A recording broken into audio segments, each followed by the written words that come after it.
Hey everybody, we're live. Well, the Steelers went and did it. They made a gigantic mistake. For reasons best known to the Pittsburgh Steelers organization, we'll find out in a few seconds why they did it. The Pittsburgh Steelers, about 6 hours ago, hired verbally former Green Bay Packers and Dallas Cowboys coach Mike McCarthy, who, hey, gets to say, I've now been head coach for three of the greatest teams in NFL history: the Packers, the Cowboys, and the Steelers. Well, that's great for him. But what about two of the three fan bases? I mean, yeah, Mike McCarthy unquestionably added to the Green Bay Packers' great legacy as a winning organization that set the tone for competition in the NFC Central, won a Super Bowl, and were leaders and arguably rulers, if you ask Aaron Rodgers, of the NFC Central for a long, long time. Well, then he went to the Dallas Cowboys, and, well, 3 of the 4 years, yeah, he got the Cowboys in the playoffs, but that was it. And it wasn't like they were dominating the NFC East at all. They were definitely effective, definitely competitive, but the reason why the change was made was because, very simply, the Cowboys were not moving in the direction of playing in the NFC Championship game repeatedly and then winning at least one of those, which gives you the right to play in the Super Bowl. That wasn't happening. So, last year, Cowboys owner Jerry Jones made the switch to Brian Schottenheimer. And by all accounts, well, we're kind of getting more of the same, but that's another story. Arguably, we're getting something less. But then that brings us back to Mike McCarthy and now the Steelers. The Steelers just parted, well, just kind of gave a relaxing of relationships, I think was more appropriate term, to their great head coach, Mike Tomlin. Well, why? Because Mike Tomlin allowed the great Steelers organization to be embarrassed by the Houston Texans 30 to nothing in the AFC wildcard game that we saw earlier this year. And prior to that, there were calls for the Steelers to fire Mike Tomlin because they didn't feel that Tomlin was, well, winning. And to Mike Tomlin's defense, the Steelers had a rash of injuries and were not able to put their best people on the field most of the time. But the bottom line is Aaron Rodgers was a steadying force that did far better than I thought he was going to do, given Rodgers' track record with the Jets, and arguably powered the Steelers into the playoffs, even if the defense didn't win it for them. And Rodgers himself wasn't served by an effective game plan. But I digress. The simple fact of the matter is that Mike Tomlin didn't like being called a loser by fans in his own stadium while he's there, chanting, "Fire Mike Tomlin." And so he is reportedly claimed decided it was time to, well, take some time out. He is still under the contract with the Steelers. Now, how that situation is being I have to check. Let's get to Steelers lore, all right? This is the first time ever that the Steelers have hired someone who, well, wasn't in the organization. You would say, well, Chuck Noll wasn't there. I believe Chuck Noll was an assistant with the San Diego Chargers. Okay, we have to go back that far to, hey, Google, when was Chuck Noll hired by the Pittsburgh Steelers? January 27th, 1969. So we have to On go. the website Steelers.com, they say, the Steelers hired Hall of Fame coach Chuck Noll on January 27th, 1969. Thank you. So we have to go back to 1969, to a time when. Sorry, I didn't understand. We have to go back to 1969 to see a time when the Steelers brought someone in from the outside. And that was Chuck Noll, who was an assistant with the San Diego Chargers, if I'm not mistaken. Now, here went from Chuck Noll to Bill Cowher to Mike Tomlin. The Steelers have only had, what, 3 coaches during that period, okay? And now this person would be the 4th. But Mike McCarthy is not someone who was within the Steelers organization. Mike Tomlin was. Bill Cowher was. The tradition was set. You hire from within. Why? Because they know your people, the players know that person. The office staff knows the person. That person is known. So there's no time required for the new head coach to adjust to their culture. This time, it's different. And the last time Mike McCarthy was in that situation was with the Cowboys. And his first year, he did not get the Cowboys to the playoffs. And there was talk of firing him after the first year. After the first year. Now, my concern is, why are we getting these retread coaches? We have Kevin Stefanski, who did not do well with the Cleveland Browns, being hired by the Atlanta Falcons after only giving Raheem Morris 2 years. 2 years. And though that was just 2 years, it was clear that Morris was having the Falcons on the right track to expect a better third year. But they didn't give him that chance. The answer to the why there is still left to be answered. The question to the why, rather, is still left to be given an answer. It hasn't been. The Falcons basically turned over their entire organization for something that arguably is not going to be better. One can only pray that I'm wrong, and others too. There's a hue and cry around here of displeasure with what the Falcons have done. Similarly, in Pittsburgh and around the world, considering the popularity of the Steelers as a brand, there's a hue and cry that hiring Mike McCarthy was the wrong move. Some people are actually openly crying about it. Others are shaking their heads like, no. Others are like, what's going on? And together, the agreement is that Mike McCarthy is not the person. Now, having said all that, let me say some positives about Coach McCarthy. First of all, I met and interviewed Coach McCarthy. He's a very nice, great person who takes time. He listens to what you have to say, and he truly cares about your thoughts.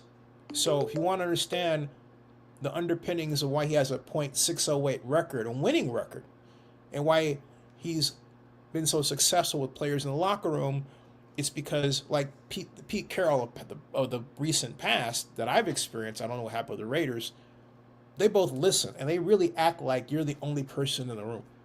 That is not a small measure of a great person, okay? So that's what McCarthy brings into the room. And he brings into the room his record. Okay, maybe it's not Tomlin's record that I think will never be topped, of never having a losing season in his 19 years. This man coached a generation without one losing season. Not one.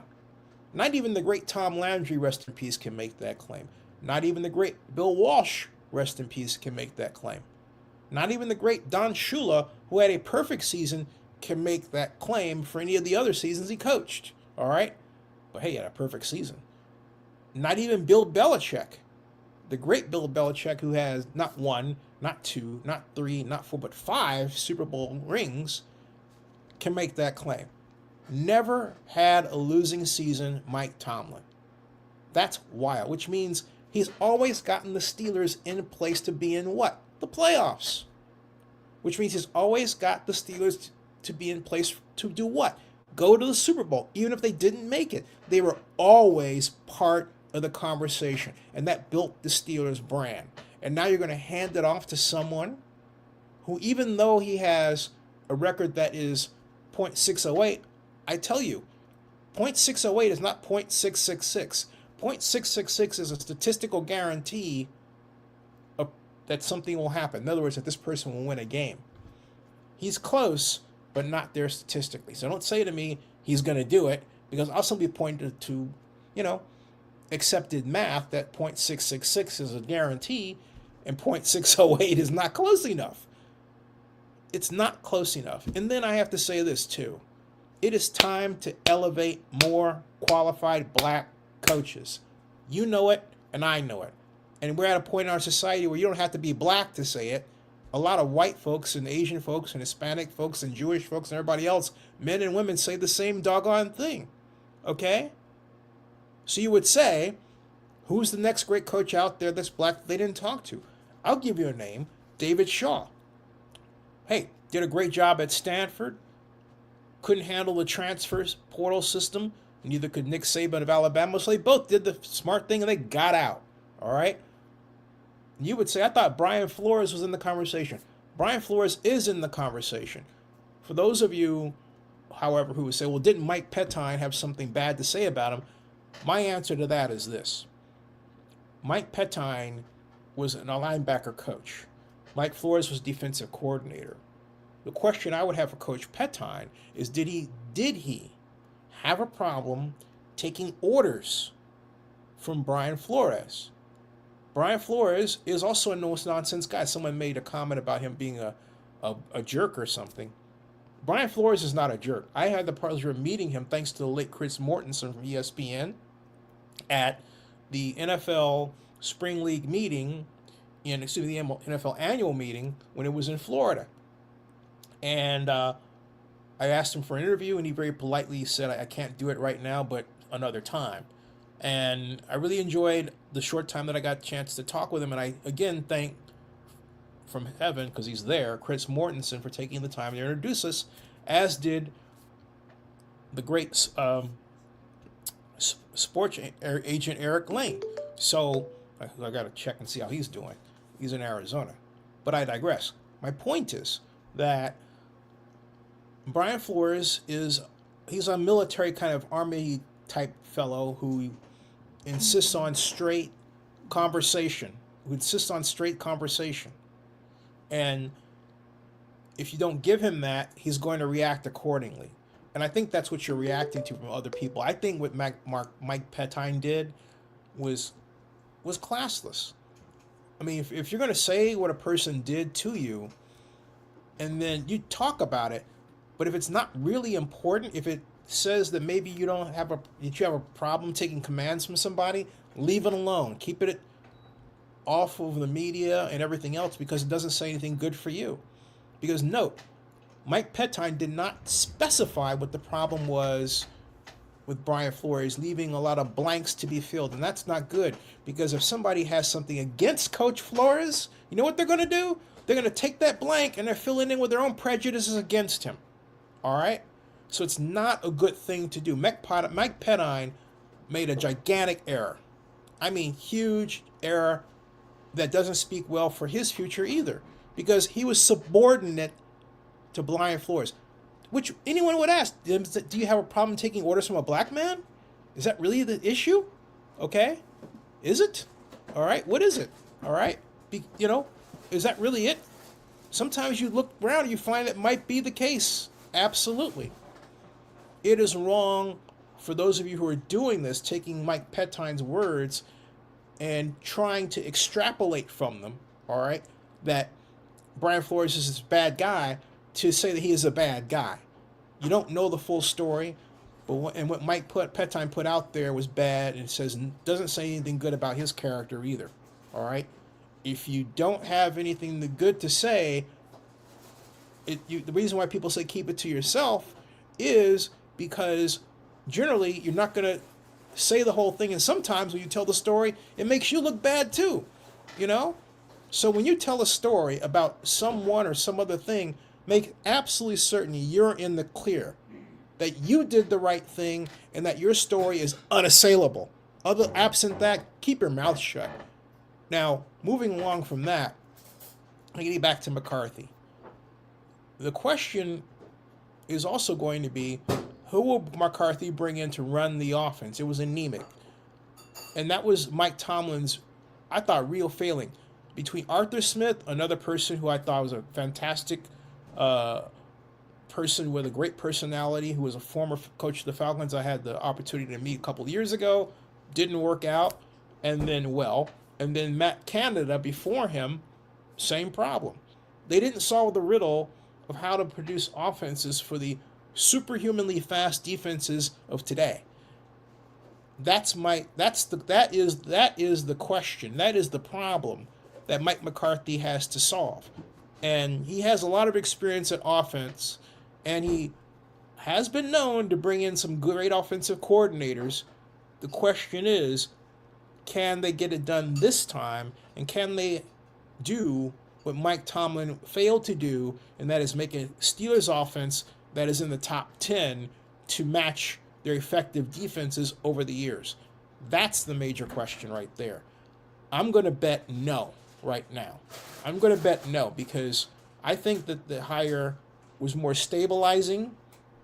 I think they went with the idea that he has a winning record, and I think they went with the idea that, look, Mike McCarthy is a known and loved personality in National Football League circles, and they thought, why not? Let's bring him in, and they didn't necessarily see anybody else that they thought was better. Now, having said all that, let's go to the comments that were made by the Steelers themselves and see what those comments are right over here. And so they are, if I go to, there it is, there's the page where it says Mike McCarthy, as you can see, hired by the Steelers, and it says Steelers verbally agree for McCarthy to become head coach. Now let's click on that, and we do, and there it is. Steelers verbally agree for McCarthy to become head coach. This is by Teresa Varley.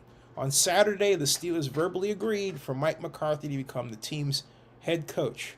McCarthy has spent 18 seasons as head coach in the NFL, 13 with the Green Bay Packers from 2006 to 2018, and 5 with the Dallas Cowboys 2020 to 2024. McCarthy, who is a Pittsburgh native, had a 174 to 112 with 2 ties overall coaching record and led the Packers to a Super Bowl 15 championship. He has the second most career wins, 125 in the Packers' history. During his time with the Cowboys, he had 3 12-win season record and led them to the playoffs 3 times in 5 seasons. McCarthy also spent time with the New Orleans Saints and San Francisco 49ers as the offensive coordinator for both franchises, and that's where it ends. Now let me pick up with the San Francisco part. I thought Mike McCarthy then was an absolutely awful offensive coordinator. His offenses were bland. I went up to see the game between the 49ers and the Seattle Seahawks in 2005, and I was with my colleague and friend, Anya Krotz, who was then a distributor with what we now call Zenny 62 Media, and also with Sports Business Simulations. And we were both just absolutely flabbergasted at the ineffective offense that was literally stuck in I formation land and ran by Alex Smith, the first-round pick of the 49ers that year, which is the other thing. Mike McCarthy chose the wrong quarterback. He chose Alex Smith and not Aaron Rodgers. He wound up coaching, Aaron Rodgers later, right? But, he could have saved himself a lot of trouble by selecting the star from Cal rather than the star from Utah. That was a big head scratcher going all the way into the draft and even at the draft. And I had the pleasure of meeting both men. But I digress.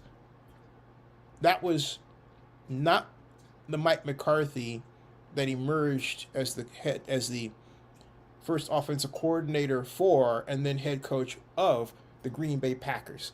That Mike McCarthy learned the Bill Walsh offense, coached it extremely well, added in the elements that were introduced by Mike Holmgren, and produced with Aaron Rodgers a true winner. That was his greatest contribution to NFL history right there. His greatest contribution. But he went through a transition that carried him for some time. But now I think he really has to learn the art of the RPO offense, run pass option offense, and also, again, solve the riddle of these superhumanly fast defenses, which seems to have eluded a number of people. So there it is, folks. Do I think Mike McCarthy will bring the Steelers into the playoffs in the first year? My blunt answer is no.